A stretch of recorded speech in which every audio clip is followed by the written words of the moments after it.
जीवन के कई आयामों को समेटते हुए सर का बहुत ही सारगर्भित और विस्तृत आलेख। बहुत धन्यवाद सर आपका। आपने एक साथ कई आयामों को समेट लिया अपने व्याख्यान में और बौद्ध दर्शन पे बात करते हुए कई नए परिप्रेक्ष्य हमारे सामने उद्घाटित हुए सर के व्याख्यान से। एक बार पुनः सर का बहुत ही धन्यवाद। और अंत में दर्शन और सर का तो लगभग अब इतने वरिष्ठ हैं कि आखिरी में ही सर का नाम आता है। हम लोग के बीच में तो सर पितामह के रूप में होता है और उसके बाद कुछ भी नहीं। बिहार के धरती से उठकर राष्ट्रीय फलक पर छा जाने वाला एक नाम समकालीन जगत में प्रोफेसर आर.सी. सिन्हा साहब का। सर भी मेरे शिक्षक रहे हैं पीएम कॉलेज में ही, और सर का भी बहुत ही सरल अंदाज बताने का और बार बार सेलेंटारियाई फेलियो जैसे शब्द मैंने पुनः नहीं पढ़ा कभी। सर के मुखारबिन से जो सुना बस वही याद है। और फिर एमए में फिर इमोर्टलिज्म सर से ही सुना। और सर के बारे में क्या कसीदा मैं पढ़ूं। सर के शान में कसीदा पढ़ना सूर्य को दीपक दिखाना है, उनके व्यक्तित्व को मिनिमाइज करना होगा। लेकिन फिर भी सर बस 2-4 लाइन अनवर जलालपुरी के शब्द सर आपकी खिदमत में कि मैं हर बेजान हर को लफ्ज़ को गोया बनाता हूँ कि अपने फन से पत्थर को भी आईना बनाता हूँ। मैं अपने साथ रखता हूँ सदा इखलाक का पारस, इसी पत्थर से मिट्टी छू के मैं सोना बनाता हूँ। मंच पर आमंत्रित हैं पूज्य पर आमंत्रित हैं प्रोफेसर आर.सी. सिन्हा साहब। और एक इम्पॉर्टेंट चीज़ ये छूट गया, शायद मेरे बच्चे नहीं जानते होंगे कि उत्तर बिहार से पहली बार ICPR का चेयरमैन कोई आदमी हुआ है तो वो प्रोफेसर आर.सी. सिन्हा साहब हैं।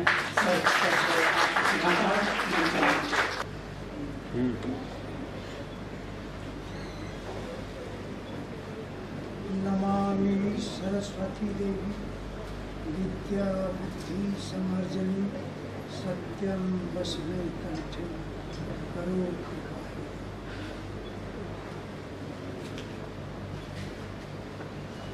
मगध महिला कॉलेज की प्राचार्य को सबसे पहले मैं धन्यवाद देना चाहूँगा। आवाज़ आ रही है? इसलिए डॉक्टर नमिता जो आज प्राचार्य हैं उनके साथ उन्होंने बताया कि उनके साथ मुझे काम करने का अवसर मिला।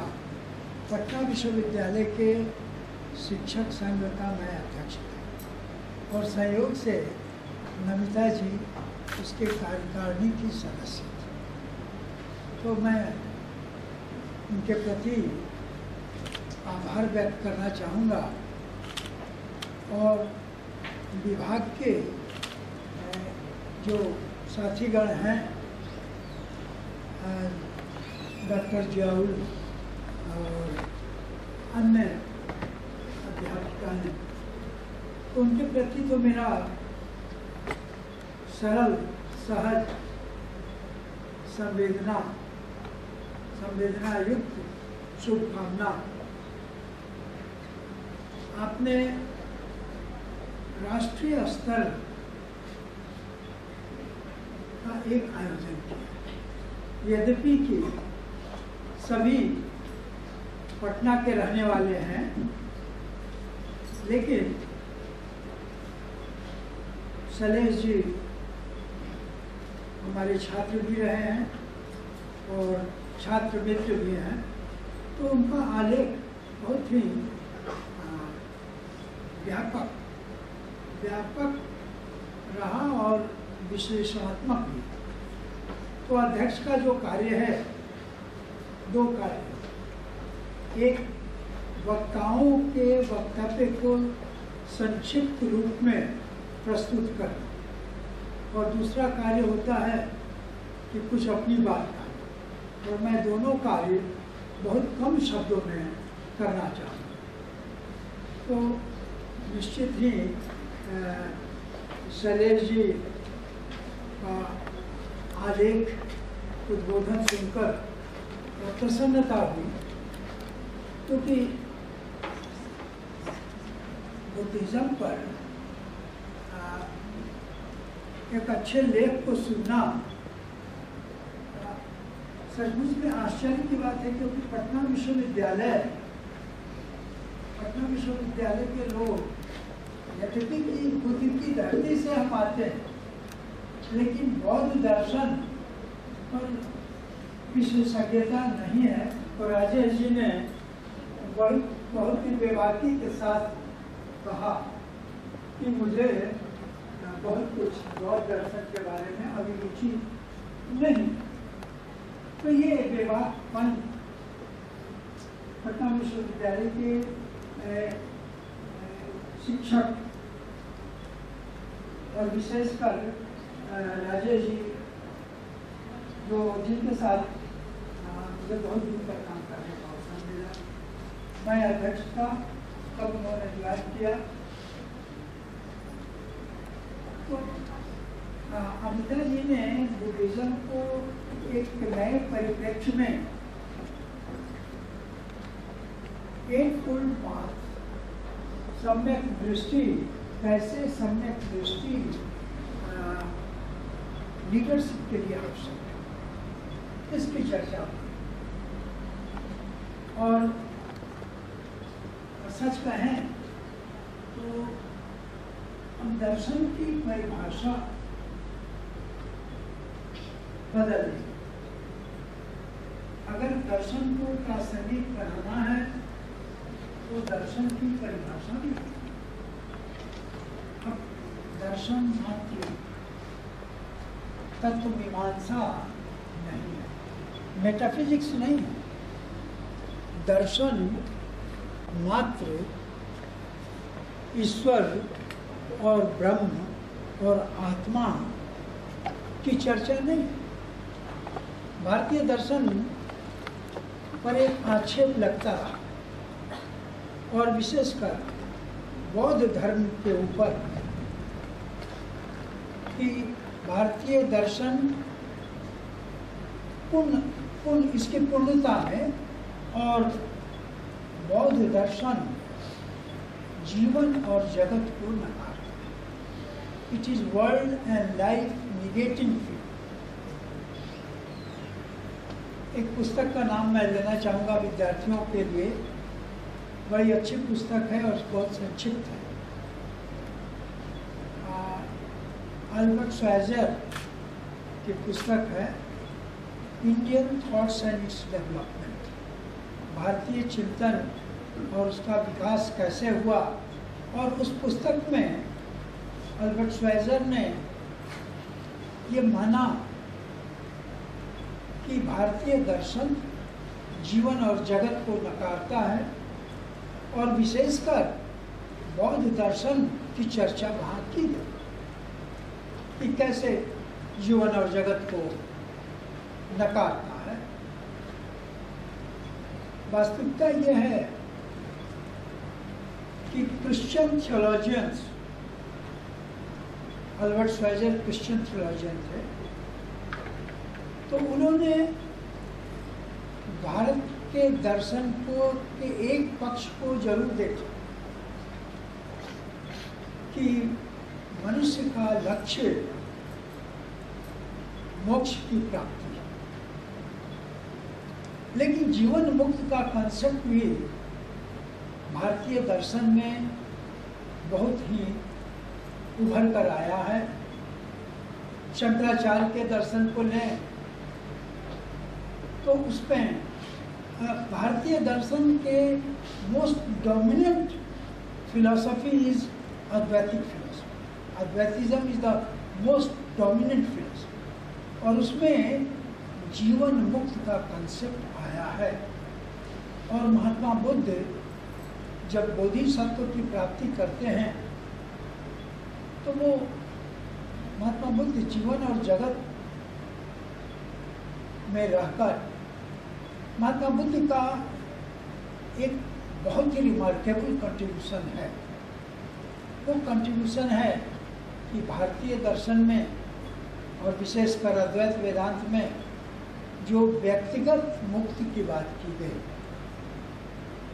एक व्यक्ति साधना के माध्यम से, ज्ञान के माध्यम से मोक्ष की प्राप्ति कर सकता है। लेकिन महात्मा बुद्ध ने आत्मदीपो भव की जगह पर सर्व मुक्ति की बात की।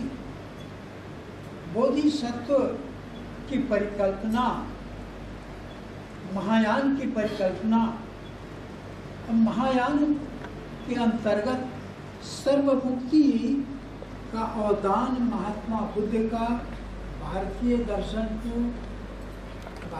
दर्शन को एक बहुत ही एक नया आयाम देता है।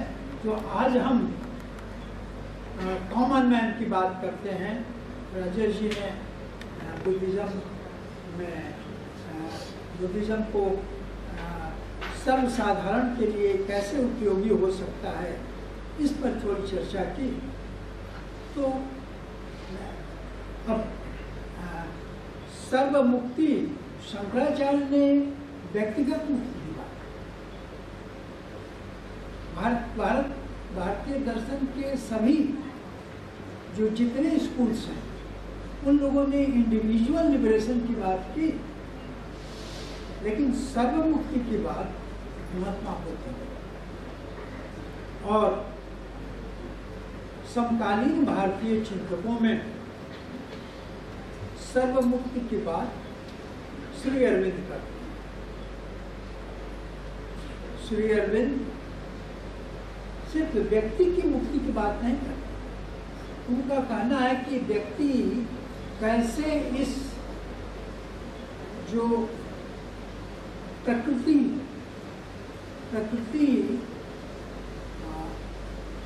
अपूर्ण हो, how a man can become a perfect man in the imperfect world.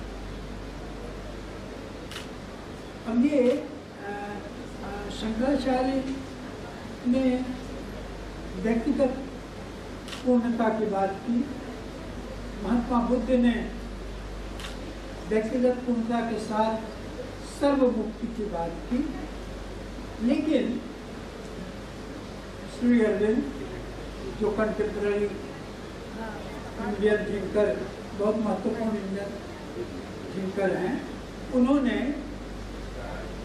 ये प्रश्न उठाया कि पूर्णता तभी प्राप्त हो सकती है जब प्रकृति भी पूर्ण हो। इसलिए उन्होंने अपनी पुस्तक का नाम रखा द डिवाइन लाइफ। तो ये भारतीय, अब यहाँ एक तरह से 3 आलेख आपके समक्ष आए और तीनों आलेख में नए परिप्रेक्ष्य और बौद्ध दर्शन के जो मुख्य बिंदु हैं,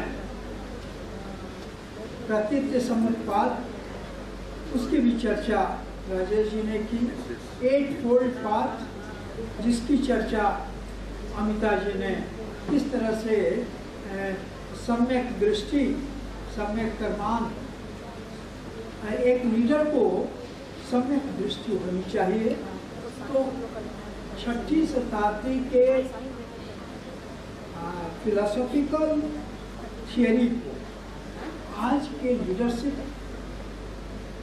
क्वालिटी के रूप में आपने देखा, और निश्चित ही दर्शन शास्त्री ही ऐसा काम कर सकते हैं, क्योंकि एक अवधारणा को दूसरी अवधारणा के साथ जोड़ने का काम दर्शन शास्त्री करते रहे हैं। और मैं आपको हृदय से बधाई देना चाहूँगा कि आपने लीडरशिप क्वालिटी, महात्मा बुद्ध का परिप्रेक्ष्य दूसरा, लेकिन अब वो एक आध्यात्मिक परिप्रेक्ष्य था, आपने उसको मैनेजमेंट के कोर्स में प्रासंगिक बनाने की चेष्टा की, आपको बधाई है। और ब्रह्म विहार की बात राजेश जी ने की। यद्यपि कि हमने सोचा था कि ब्रह्म विहार ये एक कॉन्सेप्ट छूट रहा है तो मैं इस पर कुछ कहना चाहूँ, लेकिन आपने अंत में ब्रह्म विहार की बात की। अब 21वीं शताब्दी की जो सबसे बड़ी त्रासदी है, life is full of suffering, ये कोरोना काल में हमने देखा। और अभी तो मंकी पॉक्स। अब ये कोरोना काल में जब मनुष्य त्रस्त हुआ तो वहाँ पर महात्मा बुद्ध का दर्शन प्रासंगिक है, क्योंकि करुणा का भाव, कोरोना काल में जो करुणा का भाव उभर कर आए, तो किस तरह से मनुष्य अपने घरों से उखड़ गया, जिंदगी से किस तरह से सब कुछ बर्बाद हुए। और उस समय आपने देखा होगा कि एक मनुष्य दूसरे मनुष्य के प्रति उस करुणा के भाव के कारण सहायता करने के लिए आगे आए। तो वो करुणा, किस तरह से करुणा का भाव 21वीं शताब्दी की त्रासदी के लिए समीचीन है, प्रासंगिक है। और निश्चित ही दर्शन शास्त्रियों का कार्य है कि 6वीं शताब्दी की अवधारणाओं को 21वीं शताब्दी में कैसे प्रासंगिक होगा, इसकी व्याख्या करना। और सबसे पहले मैं छात्र वृंद को धन्यवाद दूं, क्योंकि अध्यक्षीय भाषण सुनने के लिए बड़ा पेशेंस है। अध्यक्ष तो पेशेंस रखता है, क्योंकि धीरे धीरे उसकी उम्र हो जाती है और धैर्य रखने की आदत हो जाती है। लेकिन विद्यार्थियों को भी धैर्य है। कम से कम मगध महिला कॉलेज एक घटना हमको याद है कनाडा कि जहाँ की हॉल भरा हुआ और अध्यक्ष जब भाषण शुरू करने वाले थे तो सिर्फ 3 आदमी बच गए थे, उसमें एक मैं भी था, क्योंकि मैं इतनी दूर से गया था। तो एक स्पीकर थे, एक मैं था और एक ऑर्गेनाइजर। तो लेकिन अध्यक्ष भी बड़े हिम्मत के थे, उन्होंने अपना पूरा भाषण सुनाया। सुनने वाले मैं था। तो लेकिन आज तो ये आश्चर्य है कि सभी शिक्षक और छात्र वृंद मगध महिला कॉलेज में उपस्थित हैं। इसलिए मैं मगध महिला की शिक्षिका जिन्होंने हमको कांटेक्ट किया, नाम तो स्नेहलता भी, रंजना, बात कुछ नहीं से हुई, डॉक्टर जौल, और इन लोग को धन्यवाद देते हुए, और बाकी पटना कॉलेज से जो शिक्षिकाएँ हैं, किरण, स्नेहलता और पटना वुमेन्स कॉलेज से कीर्ति, इन सबों को बहुत बहुत धन्यवाद। और इन्हीं शब्दों के साथ मैं अपनी वाणी को दिलाता हूँ।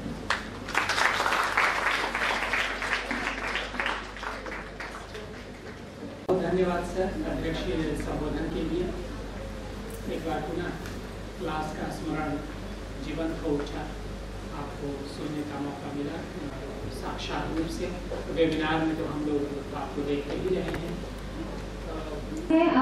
डॉक्टर सुचेता अर्पण को आग्रह करती हूँ कि वो धन्यवाद ज्ञापन के लिए मंच पे आए। कार्यक्रम अपनी समाप्ति की ओर है। ऐसे भी यहाँ पे उपस्थित सभी लोगों को मैं धन्यवाद देना चाहूँगी। मैं doctor Sucheta Arpan, department of philosophy, Magadh महिला कॉलेज की तरफ से यहाँ उपस्थित सभी लोगों को धन्यवाद देती हूँ। इस कड़ी में सबसे पहले आज के कार्यक्रम के अध्यक्ष प्रोफेसर आर.सी. सिन्हा सर का विशेष रूप से धन्यवाद देती हूँ। उन्होंने अपने इतने व्यस्त शेड्यूल में इतना वक्त निकाला और सर हमने अध्यक्षीय भाषण जो है वो बहुत इंजॉय किया क्योंकि वो बहुत संक्षिप्त भी था और साथ में आपको सुनने का मौका मिला, इस बात के लिए विशेष आभार। आज के कार्यक्रम के resource person professor Rajesh Kumar Singh sir, professor Shailesh sir, professor Amita Jaiswal ma'am, आप सबों का विशेष रूप से आभार। आप सबों ने बुद्ध का 21वीं सेंचुरी में क्या रिलेवेंस है ये बता के हमें लाभान्वित किया। इसके साथ ही मगध महिला कॉलेज के department of philosophy HOD Ranjana Yadav का माफ़ कीजिएगा, मगध महिला कॉलेज के प्राचार्य नमिता कुमारी मैम का मैं विशेष रूप से आभार देती हूँ, उनको धन्यवाद देती हूँ। उनके विशेष रूप से सहयोग के कारण ही ये कार्यक्रम इतने अच्छे से हो पाया। आगे बढ़ते हुए डिपार्टमेंट ऑफ फिलॉसफी की HOD मिस रंजना यादव का विशेष रूप से धन्यवाद देती हूँ क्योंकि अगर ऐसे देखा जाए तो वो वन मैन आर्मी की तरह खड़ी थी। उन्होंने पूरा कार्यक्रम जो है वो ICPR के स्पॉन्सरशिप के बाद सारा कुछ उन्होंने खुद से हैंडल किया। हालांकि ऑर्गेनाइजिंग कमेटी में मैं डॉक्टर सुचिता अर्पण और जयाउल हसन सर भी थे, बट 90% काम जो है वो रंजना यादव ने किया है, इसलिए उनका विशेष रूप से धन्यवाद। उसके साथ ही मगध महिला कॉलेज के जो टीचर्स यहाँ उपस्थित थे, अभी अपने अपने कामों में व्यस्त होने के कारण वो अभी यहाँ नहीं हैं, उन सबको धन्यवाद देती हूँ। साथ ही पटना यूनिवर्सिटी के जो टीचर्स डिपार्टमेंट ऑफ फिलॉसफी से यहाँ आए हैं डिफरेंट ऑर्गेनाइजेशन से, डॉक्टर कीर्ति चौधरी, डॉक्टर स्नेहलता दी, किरण मैम, कुमकुम मैम, विजेता दी, आप सबों का बहुत बहुत शुक्रिया, बहुत धन्यवाद। किसी भी कार्यक्रम की सफलता का मेन श्रेय जो है वो मंच संचालन से शुरू होता है, इसके लिए मेन हमारे जयाउल हसन सर का बहुत बहुत धन्यवाद। इसके साथ ही किसी भी एजुकेशनल इंस्टीट्यूशन की सबसे इम्पॉर्टेंट कड़ी जो है वो हैं पार्टिसिपेंट्स, स्टूडेंट्स के रूप में। इसमें कुछ ऐसे भी स्टूडेंट्स हैं जो पार्ट 3 का एग्ज़ाम दे चुके हैं, बट फिर भी वो लोग यहाँ पे आए और उन लोगों ने अपना बहुत टाइम दिया, बहुत कंट्रीब्यूशन दिया। उन सब के लिए उन बच्चों को विशेष रूप से थैंक यू। उसके साथ साथ डिग्री 2 के ऐसे बच्चे हैं जिनका 4 दिन बाद फिर से पेपर है, उन्होंने अपना बहुत वक्त दिया, उन सबको विशेष रूप से धन्यवाद। इसके साथ ही यहाँ पे अन्य जो शिक्षक हैं जिनका नाम मैं भूल रही हूँ, बट यहाँ पे चूँकि उपस्थित हैं, उन सब का विशेष रूप से धन्यवाद। इसके अलावा मीडिया पर्सन, टेक्निकल स्टाफ्स और हमारे नॉन टीचिंग स्टाफ जिन्होंने इस कार्यक्रम को सफलतापूर्वक कराने में हमारा सहयोग किया है, उन सबको धन्यवाद। Thank you so much everyone, thank you.